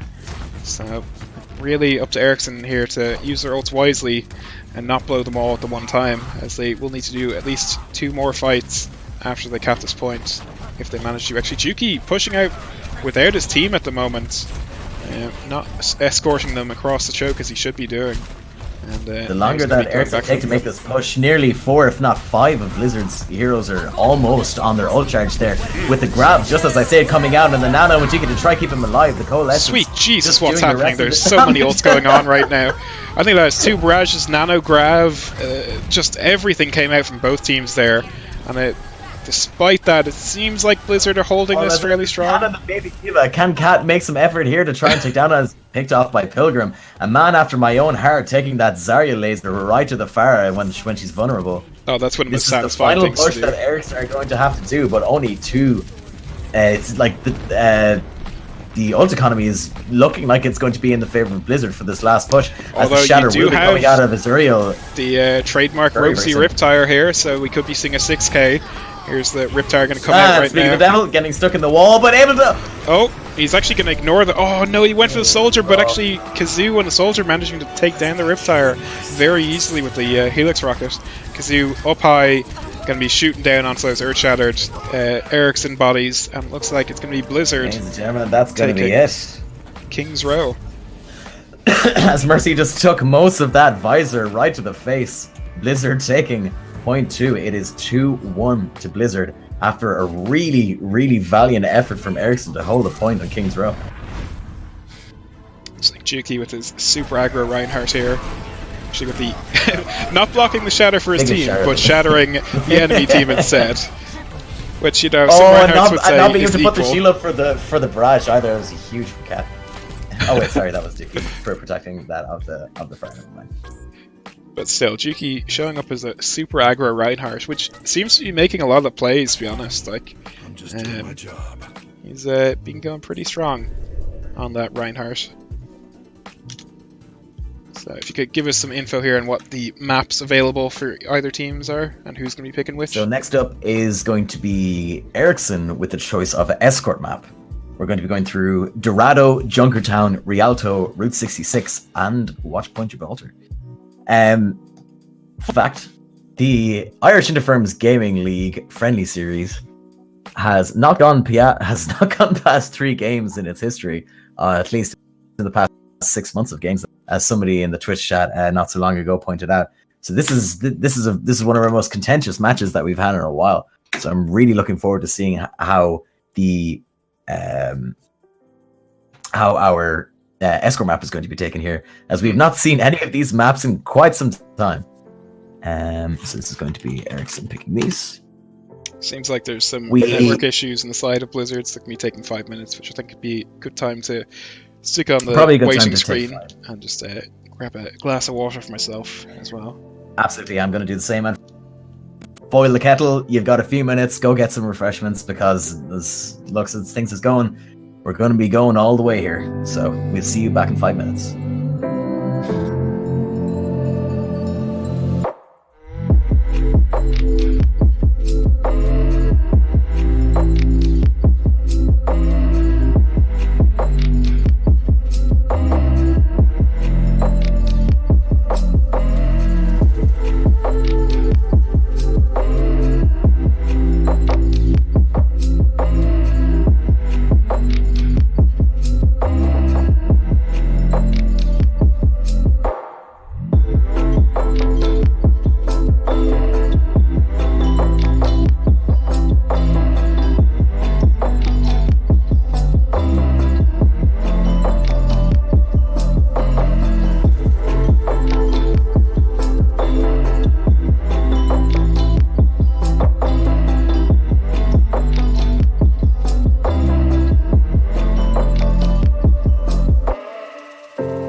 we are back.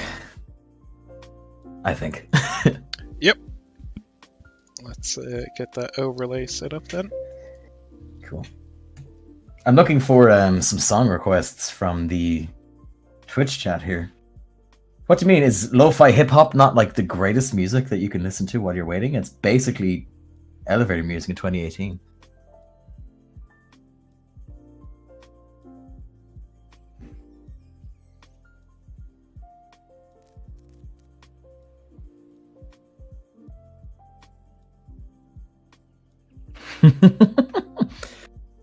Okay,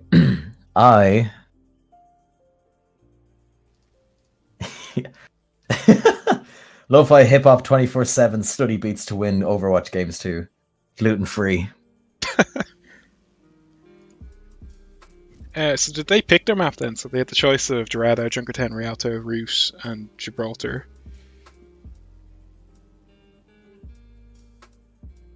Seems like they haven't picked it yet. We're hoping it's more. They have not. If the wonderful people at Ericsson are listening, just a kind of reminder that it is your choice of map for a escort, and Ropesy says he needs a minute as well. So we're just going to give an opportunity for the teams just to get themselves prepared there.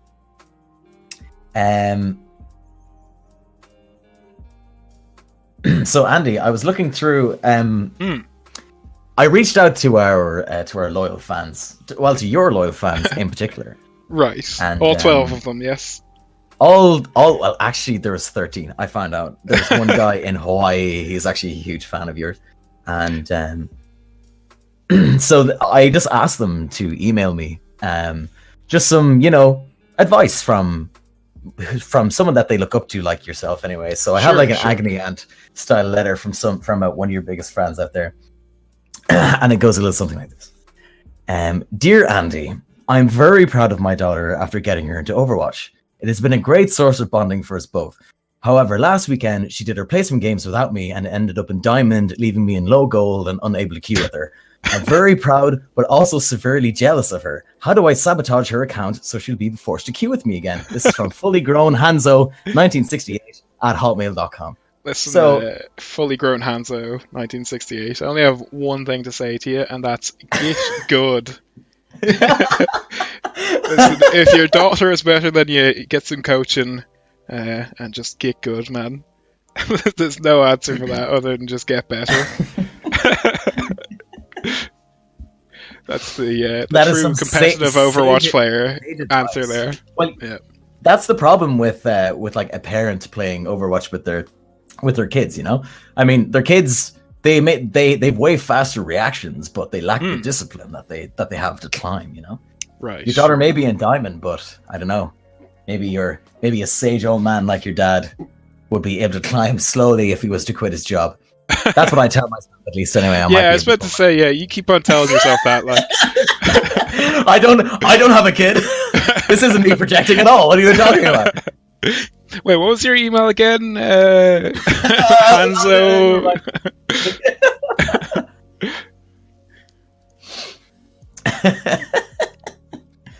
I have another quick one here for you. Actually, no, this one is actually much longer. I will say, but I think we have a minute. So it goes like this: Dear Andy, how do I explain to my wife that Elo Hell is real? And that's from widowbaker@gmail.com. widowbaker@gmail.com.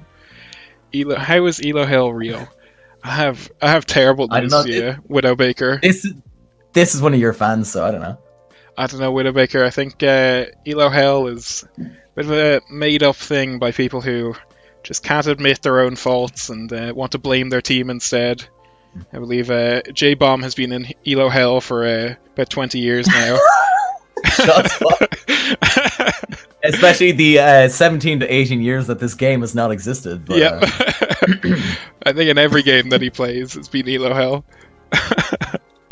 But no, I'm not sure that's a real place. Whatever your religious beliefs are, but I don't think Elo Hell is one that exists. It's more of an Elo purgatory, depending on how you look at it. I think. Yeah, I'd say that's Elo a better Nirvana description. if you're really Zen. I think Zen is stuck in Elo Nirvana, to be honest.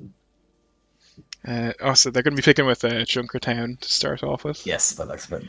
So it's 2-1. That's like, as you said, that's the first time it's gone not being a 3-0. Absolutely. Blizzard being contested as champions of their own game here, as Ericsson are valiantly fighting against them. As we move on to our fourth map. Fourth, yeah. Fourth map of Escort, and we will be going to Junkertown.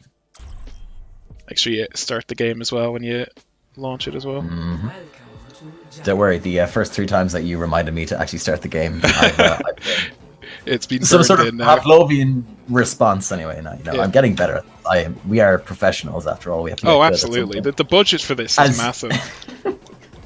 As you said, fully grown hands in 1968. Just getting good at things is just something that you have to do in life, and not specifically Overwatch. Exactly.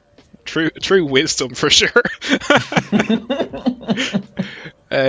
I'm actually kind of interested in seeing what Blizzard pick for this, because Junkertown, First Point Junkertown is really not a map where you want to be playing that triple tank setup. But it does look like they're kind of, as of that King's Row game, they've been realizing that the Junkrat has been giving them a lot of issues, and they've been trying to swap over to a more DPS heavy comp with the Soldier and Pharah, which they seem to be keeping with on this defense. Let's see where they're going to be setting up as well. But you do have a Bastion Torb potentially coming out from the side of Ericsson. Bastion Torb with the... I was just about to say, is Dookie actually going to be playing the Winston here? He's been very strongly playing Reinhardt for the rest of this now, so this is... That double shield is going to give Blizzard major issues with their comp that they have right now. But it seems like Blizzard actually doing a pretty smart move here and holding close, maybe with the Reinhardt Zarya. Or maybe that's just Pilgrim going for the scouting, not sure. Dan seemed to be very confident now in his Pharah play from the last game on King's Row. He seems to be comfortably slipping into that role here again in defense. Seems like it might be a fairly good thing now. Actually going triple shield technically with having the Brigitte here as well. J-Bomb hanging around the backside there. And they are in fact going... sorry, I thought they were going triple heal, but they're not. This is a very aggressive push coming in from... Wow, this seems to be working out really well for them here. Doubling down on the sentries with having the Torgo now actually getting the picks too, but Cat doing a hell of a lot of damage on the Bastion there, because he's trying to do some work, trying to flank them, but not doing much damage at all. Pilgrim desperately trying to hold. And flown through the air. The moon right there. It's kind of the level 5 turret setup that they have going on here. The double turret with the Bastion and the Torbjorn himself, which is going to be really hard for Blizzard to take with the comp that they have right now. They just don't have that shield break with the Soldier and Pharah. They need to swap to maybe a Junkrat, go Ropesy style and just go build for the tire and go for a big tire kill onto the Bastion. But this is really taken Blizzard by surprise here now. They're slowly trying to actually recompose themselves here, not making any huge comp or hero changes here, as well as Dan is trying to put damage down. To be perfectly honest, if they can get the shield down, which Pilgrim seems to know what he's doing, just as I say that, because he's taking out the Torb turret, this seems to be a great opportunity for Pharah to lay down damage and just taking out the turrets here. The res going onto Bastion as well, keeping Cat up. I'm amazed they actually got that res off. Laying damage down on the Torbjorn up in the balcony here. Yeah, that turret is getting so much value there. Ropesy's turret in the background, and then you have Cash set up as well. Oh, looks like Kazoo actually standing in the Torbjorn liquids and going to get taken down. Juki, the only one surviving on Ericsson's side, is going to be backing up here. Now I think it's the time for Ericsson to swap it up and go back to their sort of old reliable of Ropesy on the Junkrat and Cat and maybe the Pharah. Or I hope they have the wisdom to do that. Is appropriate. They're not going to be doing that. I think they're doubling down on the strategy as it's gotten them this far. I mean, they made it through the first choke without any problems whatsoever, but that's just when Blizzard were not ready. As Pilgrim takes down Ropesy, I hope at this point now he knows to swap out the Torb, but this is not worrying as the barrage goes straight through. Again, that's every ult just coming out. Every single ult from the side of Blizzard. They only didn't use their Soldier ult, which, to be honest, isn't that great against a team with 2 shields anyway, so I'm not surprised they... Oh, actually, Bastion ult looks like he's just going to be doing it in spawn, and he's probably going to be swapping off very shortly here. Maybe that's the announcement that they're about to swap on, whether that announcement was worthy to be made to Blizzard. Cat now exiting the spawn as McCree, replacing that Bastion, and Ropesy going back to his, as you say, old reliable Junkrat, as they kind of have failed their second push using that same compass they tried to push onto the cart, but I think a bit more of a slow attrition type push is definitely what they're going to benefit here. Still sticking with that Earthshatter did come out though. from Juki, but actually got blocked by the bubble of Pilgrim on the Zarya. Would have actually been a 3-man Earthshatter if it had connected, but Pilgrim nicely done there with the Zarya bubble. Not sure if it was an intentional block, but still a lot of value from that single bubble. Second team kill coming out of Blizzard in this whole game, the one being on King's Row on the second hole. Now this seems to be giving Ericsson a hit, but still leaving Blizzard in the positive side on the ult economy with Reinhardt and Soldier sitting with Kazoo sitting on that nano, or the attack visor rather, as he may not have an opportunity to use a lot here, but in the past he's done a lot of damage with it now as Shatter comes out. Charging in super aggressively there, and actually Azuro getting taken down. Ropesy with the Riptire going to come out. Actually gets taken out again by Kazoo. Kazoo is lasering those down, but Dan on the fair with a huge barrage. Actually cleaning up the entire team of Ericsson there. Again, Kazoo with those soldiers, like with the Helix rockets and just aiming at the tire, he's managing to take down 2 so far. 1 on King's Row and 1 now, and like he's identifying that tire, if you don't deal with it, is going to be the decider of a team fight. So well played by Kazoo there. Again, not getting any value out of the soldier visor at the moment because it is just one massive shield in a tight corridor that they have to deal with right now. Grav actually going to come out. Grav coming out as the Coalescence tries to take it down. 2 Coalescences going into that pointer. Again, something Harry Potter reference that didn't land the last time. But as Dookie actually pushes in, they're getting a bit of ground here now as they're creating a lot of space as the res comes onto Azuriel here. But this is the furthest that Ericsson would make it as they try to reclaim their position on the cart. Oh, Zero actually charging straight in and taking out Tested the Mercy, so that's going to be a lot of healing down from the side of Ericsson. Not sure that Shatter onto the solo Moira is necessary, but sure, you know, style points for sure, you know. See Connor Hickey considering going up to chase a soldier, but wisely deciding not to, and he's going to back off. He actually had Cat setting up on the high ground there. He does have his high noon. If you see Cat here, he's going to be setting up in that back part of his team, that so he can set up with the high noon if Blizzard want to recontest this point. See, he's getting damage boosted right now. Actually, Tac Fires are coming out from Kazoo, but just get taken out straight away by J-Bomb on the Moira. And Cat not even needing to use his high noon in that fight. Looks like it's just going to be J-Bomb with the Moira Coalescence taking down a lot of the health from the side of Blizzard. Pilgrim there in the distance, just getting his bubble charge up from the free spam from Ericsson. And like the comp that Ericsson were going for at the beginning was definitely something that caught Blizzard out by surprise. Oh, for sure. They've stuck with the composition to the point that these are really strong heroes. That once they get their ults going, one ult from one of these heroes can turn the game around completely, and they recognize that, and it's worked out for them when they held the second point for almost 3 minutes going on there. Azuriel like not charging the Diva Bomb for once. A nice play there. Definitely not going for the suicidal Ryan anymore. Possibly a team chat about the amount of times the Ryan has charged into a Diva Bomb. So nicely crazy played good flank on Ropesy as the Tac Visor takes 2 out, if not 3 at this point. Now that's a huge shatter there. Shatter down, focusing on the Ropesy, trying to get him out, but he can't. The defense matrix from D.Va just saving him at the last seconds as Coalescence is popped by J-Bomb to try and save the D.Va as he's scattering the rest of the team here. It seems like Ericsson are going to have to push back, but they're quite scattered. Azuriel trying to do the last bit of damage is pushed back into the wall. They're choked here now as Connor Hickey is demech'd and pushed back. Dookie just trying to... Shatter coming in. Reinhardt flying through the air. Actually, that's going to turn that fight completely around there. It's going to actually go into the favor of Ericsson. They don't have healers right now, but the payload is going to heal them up very slowly. Dookie and the Reinhardt kind of at half health. He needs to keep that shield up. These lights in the background blocking the view of the camera constantly.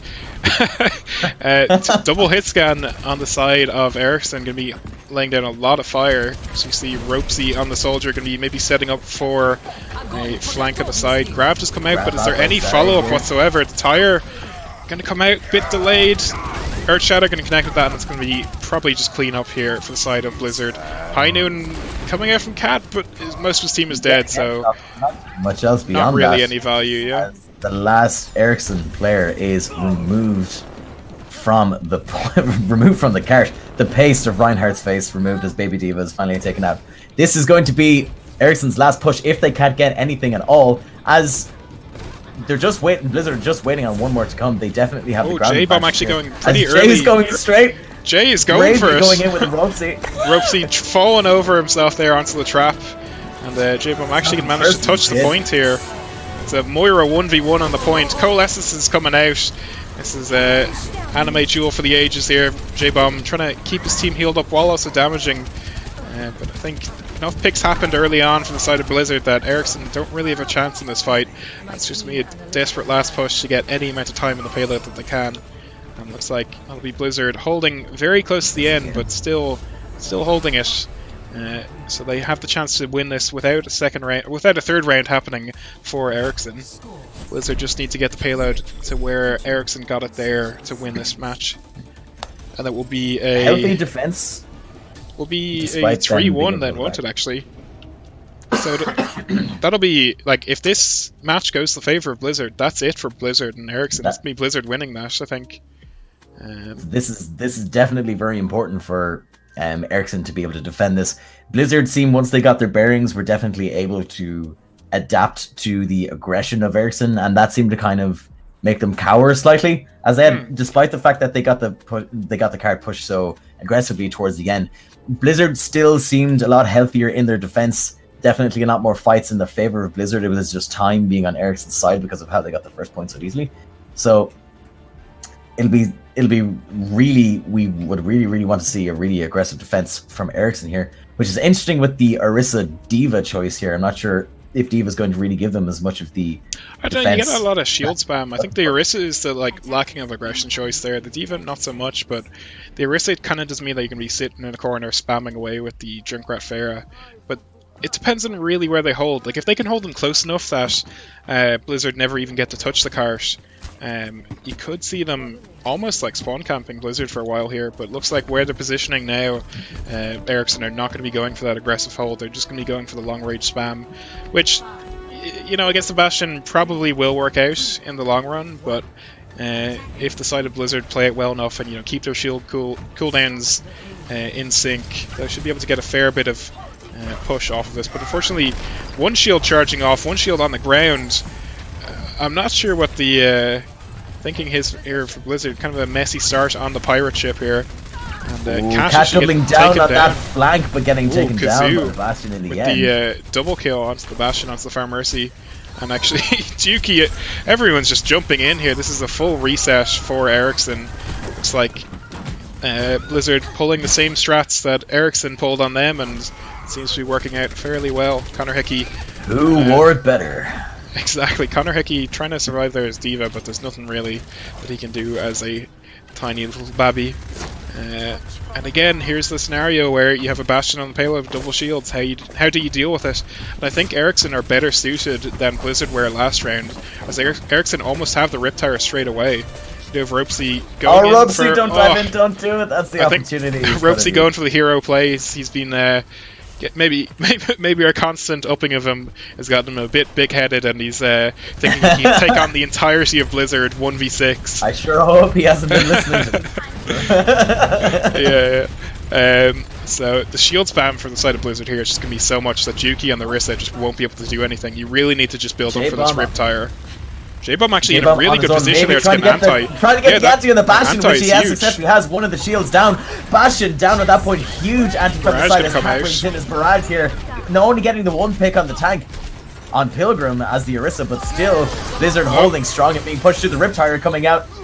But still, again, eating another Riptire there. Just that lovely diet of Ropesy's Riptires. The newest cereal from Irish Interfirms Gaming League. Riptire OOs. Yeah. We were thinking of as the IIGL buying the entire stock of Blizzard's Lucios and just removing the yellow ones and just reselling just the green ones as IIGL O's.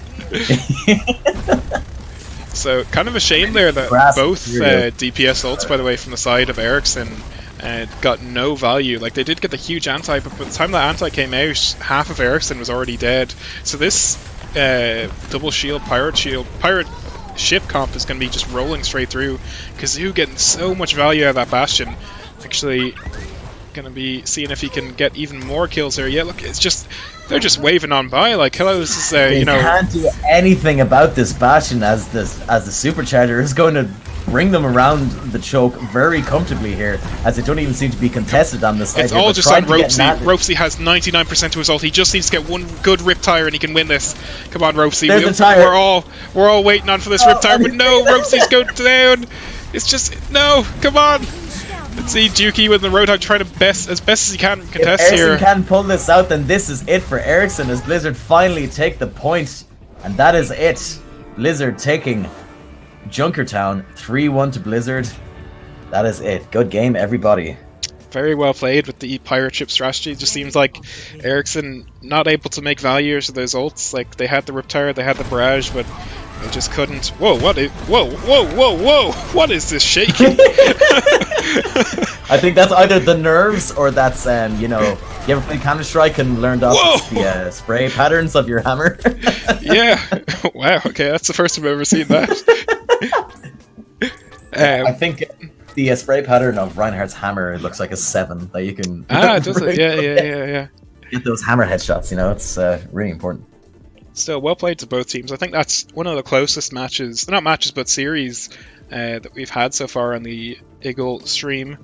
Blizzard, Absolutely. of course, with a slight advantage as they did make the game.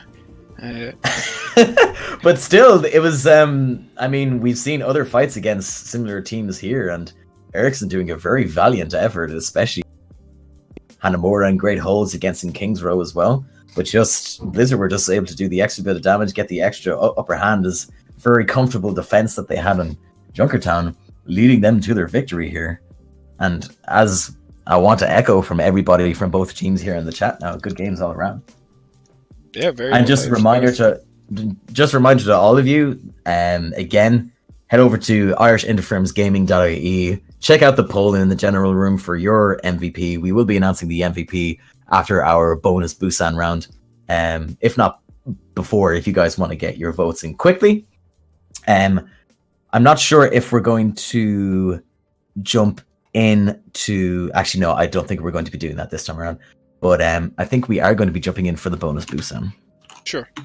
Maybe post a link to the Discord there in the chat so people can join us and give their vote for... for whoever you feel is the MVP of that those games there. I know who I'll be voting for, and it begins with an or and ends with a Y. I have personally already put in my vote, which you will find in the general room of the Irish Interfirms Gaming Discord. Someone called Tom just joined. Hey, that's my name. Hey, that's pretty good. Oh, interesting. There is a very interesting change of events. The poll has changed directions from the last time I checked, so Ooh. I'm not gonna spoil anything. But if you guys want to get your votes in, there's someone is leading at the moment, but a lot of the votes are actually spread wide. So there's a lot of potential for you guys on the Twitch chat. Your votes could definitely make a difference in who gets MVP here. Yeah, as I say, every vote matters, you know, put it in, even for the independent vote there. You know, Jay, I know he's not got many votes right now, but I'm sure he'll get some eventually. His policies are He's weird. He's my but, MVP in my heart, though. Oh, isn't he everyone's? Jay's such a sweetheart. So for the bonus Busan, I think I'll be leaving it up to yourself there to cast Soapwood, and I'll be heading off. I'll still be doing the spectating, but that'll be me signing off for tonight. So it's Andy from the High Rank Irish Players Discord. If you're an Irish Overwatch player, do join up. There'll be a link in the Irish Interfirms Gaming League Discord to our server as well. So if you're interested in improving yourself in Overwatch and you're an Irish player, do join the Discord and, you know, use the request for coaching channel or just have a chat and, you know, join us for some games every Friday with the weekly Irish Pugs, which are also casted by myself on my own Twitch channel. So, yep. Absolutely great community you guys have there as well. You're helping a lot of people out, and you also have a big goal in mind as well. Do you want to share people what you're for trying sure, to do, yeah. what your So kinda our goal end goal is? for this year or sorry, not this year, next year in the World Cup for Overwatch, we're hoping to get Ireland in, and that basically involves us ranking up our top 150 players to an average of Grandmaster Plus. So hopefully we can manage to do that this year and make Ireland proud and get some Irish players into the World Cup and show ourselves on the big stage, you know. Wink wink, Blizzard employees, you know, maybe change the system so smaller countries don't get punished so heavily. But other than that, hopefully we'll be able to, you know, as I said, show ourselves and show our talent that's out there in Ireland. Also, give us that nice Overwatch League viewing tool as well. Oh, absolutely, please. I mean, Andy is doing some great work here. I believe somebody compared you to Quentin Tarantino in the chat earlier. Oh, beautiful! Magnificent camera skills that you've got going around here, anyway. See, there needs to be more gore and such on the screen. Lots of shots lots of shots of people's shoes and, you know, shots about milkshakes and shit. Yep. Man. But anyway, I'll be leaving it up to yourself to cast this final match of Bonus Busan as is tradition. And we'll be absolutely going off to the camera roll. So, good night, everyone. Absolutely. And Thank you very much, Andy, for joining us this evening. You're always very welcome to our streams, and thanks so much for your help. Yeah, it was a pleasure. See you. As is tradition with our Bonus Busan, now I'm not going to be able to see what's actually going on the view of the camera here, but Andy's going to be doing his best. Normally, what we do is all support, all tank, all DPS, and just as I'm saying this, I just remember that I did not actually start the game.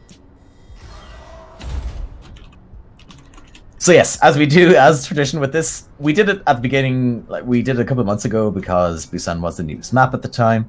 Bonus Busan, or Bonus Kusan, or Busan as Jay of the Ericsson team is what to call it, also of the Irish Uniforms Gaming League. We start with all support, then go to all tank, and then go to all DPS. I will be talking a bit about this match while it goes on, but I just want to take the opportunity to just shout out the Irish Interfirms Gaming League. For those of you who haven't really watched it before, this is going to be the first opportunity for maybe a lot of Blizzard viewers on board as well, and maybe some new people who wanted to come see Blizzard play. But we are a Irish organization for amateur esports, where basically whoever wants to play can play an array of esports titles depending on interest of what people want to play, but they will be representing the company that they work for. It is obviously a requirement for you to actually work for that company. We will work with your company to set up means of you guys verifying that you work there, whether it's your work email address or some other means of doing that. But we don't just play Overwatch, as some of you may be surprised to know, because there's a lot of Overwatch that does kind of tend to go on in the league. But we have played a bunch of Rocket League before, and we are currently in the midst of contacting companies to make League of Legends teams. And there's a potential for a huge amount of League of Legends to be played in the Irish Interfirms Gaming League as well. So if you are interested and you want to represent your company, or you want to spread word in your company about it, you can get in touch with us in the Irish Interfirms Gaming Discord or the website and find more information out there. Now moving on to the actual game itself. The support only role is always really, really interesting, and one thing that I like to see that has just happened there is the crazy nano grenades that you can actually get onto the other team, completely disabling healing, of course it being the crux and the focal point of all support actually going on. But Blizzard it seems to be a fairly even fight here. It's definitely a war of attrition to see who can finally get the nanos off along with the Discord orbs. Entroff finally taking out the last Moira from the Ericsson side with the fantastic Coalescence fight as well.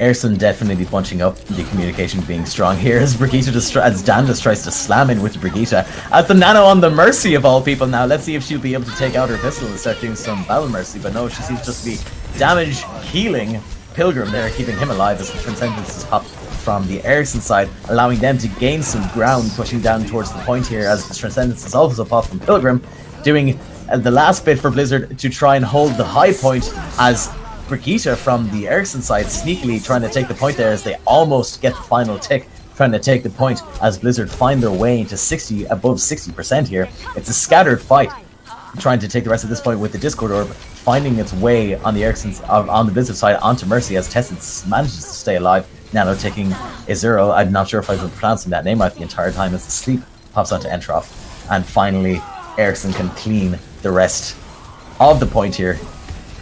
I am experiencing some lag actually, I'm not sure if that's just on the stream or not, but Ericsson taking the point in 70.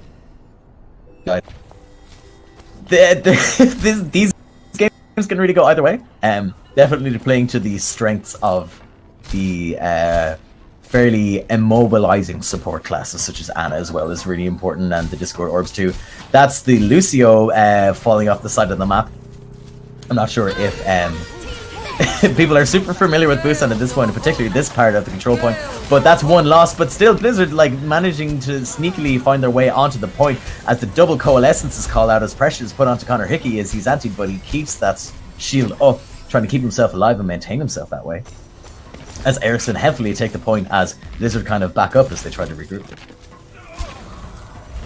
Blizzard kind of having a disadvantage going into that map in the first place as, well, the Lucio kind of tried to find a answer to a question at the bottom of the map that he was not able to find, unfortunately. But Connor Hickey getting super aggro on the Mercy, who's ulting and no-clipping around, trying to get the heals onto the Lucio and the Moira as well, at the same time as Transcendence from the Ericsson side. And both sides, both answers to the same question here, keeping both alive, seeing no picks on either side here, but the boofs coming in, and 2 out of 6 of the Blizzard side antied here, but no answer to that, as the Blizzard side just seem to be swinging blindly, taking down Cat finally, as well as Angwit Dookie, as the rest, I was just about to say as all of their support, but they are all support, so I guess only a situation where all of their support would die would be when it was a team kill, which that was not. Just used to by default going to a 2-2-2 sort of composition in my head. My own camera's flying off the second. So ballsy jump in from Rosie as he antis 3 people on the team, even down with the drop the beat happening on both sides here. Seeing the exact same thing that we've seen with the Zenyatta before, double Transcendence, it's the double drop the beat here. It just seems to be a war of attrition here as Blizzard do have the point here as Entroff takes down Brigitte and Mercy, clearing the rest of the point, and Blizzard taking the first point on Busan Patrol. And Entroff in a sort of a final blaze of glory, throwing himself off the side just to prove a point. And yes, as Dan just said there, all tanks. Moving on to the next point here. I think we did this, I think our bonus map was actually in Lijiang Tower in the last game. Between Ericsson and Dice. If I believe so. I'm not sure if it's the same in this map here. And Andy, if you're listening, but if you go to the main point, you kind of see the train station timetable here. In Numbani, if you go to the kind of airport or train station, I'm not sure what it is exactly, but if you look at the different cities that are on the timetable there, Cork is actually on the list, which is of course the city where Blizzard are based, down in Cork. So that's a nice little Easter egg, and shout out to the Irishness to the Irish sort of contribution to Blizzard that we have there as well. As just as Reinhardt gets booped onto the point here now. Most of the boop potential coming from the tank sides here obviously going to be from D.Va, but the high jumps here, like a poorly placed jump from a Winston and a good boop from D.Va can definitely knock people onto the train tracks. Interesting to see the plays from the Wrecking Balls here, obviously being the newest addition of tank to the game, but they seem to be doing their job in terms of disrupting, coming in from heights and just launching down and doing a bunch of damage. But Blizzard will take the point as Kazoo, as the Zarya, a lot of damage here. That's going to be a serious problem as they get the pick on the Winston. Definitely someone who's probably the most vulnerable, if not D.Va, to a really high damage Zarya, as Ericsson are pushed back down the street there as Kazoo's just laying down fire.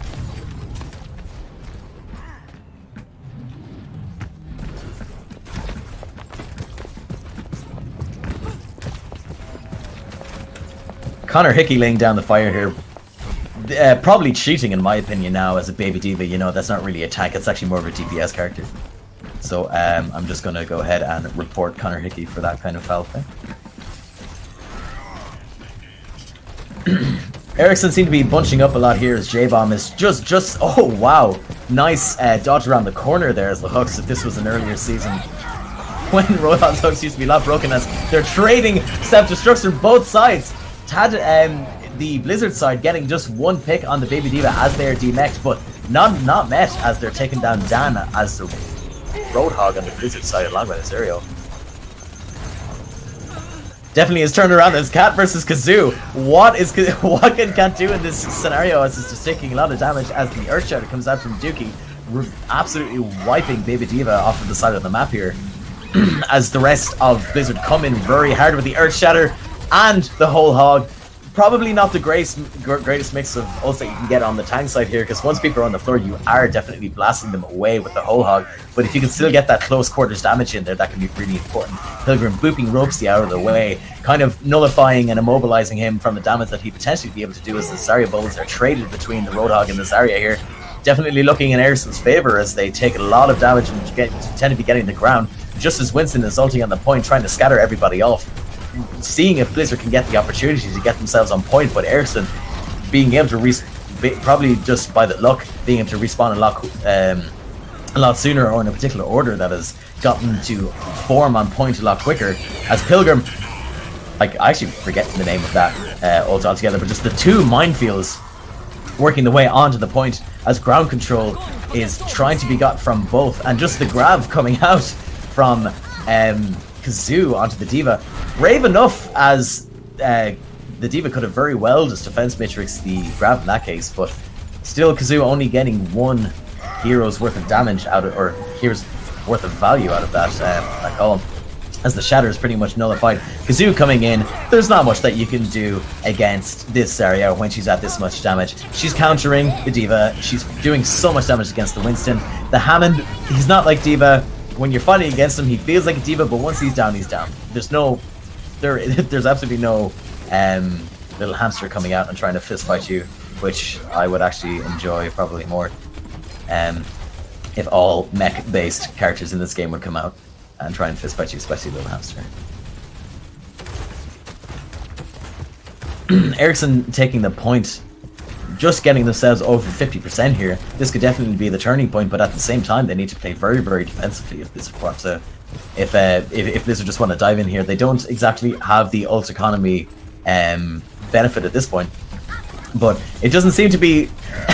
The ults don't hugely seem to turn things around, except the more kind of ground-focused one. Not a lot of value coming out of Ropesy's whole hog there, especially as he's charged by Azario. Pilgrim just trying to do as much damage now, defending himself here, and Kazoo with the grab flank. Just probably a bit overkill as the rest of the damage could have put onto Dookie, but it works. I mean, that was overtime anyway. The team kill definitely securing, so they might as well have used all their ults in that regard. But that is 2-0 in the bonus game. 2-0 to Blizzard. Blizzard taking the bonus game as well. We won't be going to the third game where we'll be seeing all DPS, but it's not that interesting. It's not as interesting as the support and tank anyway, so. Anyway, everybody, we won't be going on to the call to the rest of the teams here, but I just want to thank every one of you for tuning in to the Irish Interfirms Gaming Friendly Series for our first game with Blizzard. I just want to warmly welcome Blizzard to the team. Definitely a company we've wanted to get on board. Pure class card coming from Moira there, probably my favorite voice line in the entire game. I just want to give a huge thanks to Blizzard for coming out and finally getting themselves integrated into the game. Good to see that they can hold their own in their own game, as they would probably be expected to, if not hoped, or they might get a quick talking to tomorrow, Tuesday morning in Blizzard in Cork. But I want to give a huge thanks to Ericsson in Athlone, standing strong team in the Irish Interfirms Gaming League as well. Jay on the Ericsson team, of course, being the original founder of the Irish Interfirms Gaming League as well. He's truly the driving force of the kind of the sort of ethos that the Irish Interfirms Gaming League is trying to push as well. So just as a reminder to everybody, on the town indeed. I'm actually from Athlone myself, so of course my heart is going to be there. And just as a final thing I want to do, if everybody has... Whoa, that is a lot of responses that I have gotten on the... Oh, wow, we're still getting responses here. Just as a final reminder, by the second, these responses are going up. So just as a reminder, everybody, go onto the Irish Interfirms Gaming Discord, find the link. I'm going to post the address once more. Get your votes in, because from what I can see now, there's a clear winner. But I'm going to give it 20 more seconds for you to get everybody to get your last votes in. And just for the sake of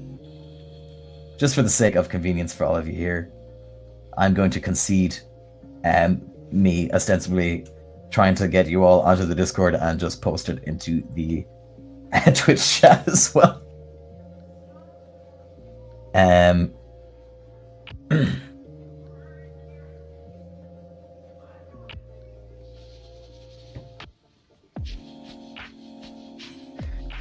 So just as we're going, I'm still getting 3 more responses in. I'm not sure if someone has just pointed out to me that you can vote multiple times, so maybe this vote is forfeit, but according to the poll, and maybe if you voted really, really hard for this one person, then maybe it was representative.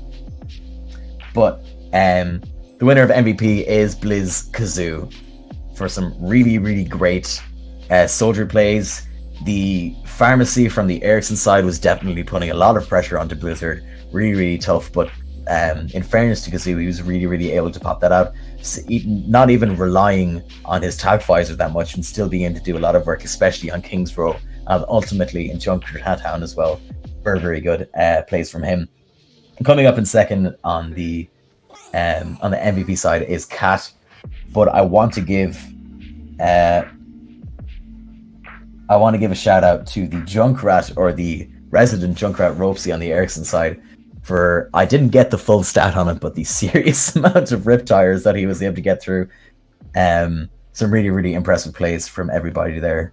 Really, really enjoyed that match. Probably the most contentious match that we've had in the IIGL Friendly Series so far. So I'll say once more, thank you so much for watching. If you're interested and you're in a company and you aren't yet represented in the Irish Interfirms Gaming League, have a look on the website, hop onto the Discord, get in touch with myself, Jay, Sergey, or anybody that's on the Discord. We will be able to direct you in the correct way to get your team on board. And just as a reminder, it's not just Overwatch we play. We're looking more heavily into Rocket League now, because it's 3v3s that we'll be focusing on there. So for some smaller companies, it will be a lot better opportunity for them to get more people on board, because it is typically hard to find a 6 stack of people to play in Overwatch in companies across Ireland. But kudos to all the companies that have come forward so far. We're really proud of you, and we want to play a lot more games with you too. So that's pretty much it for me. Thank you so much for tuning in, and until next time, everybody, I'm Tom from the Irish Interfirms Gaming League, and hopefully see you very soon.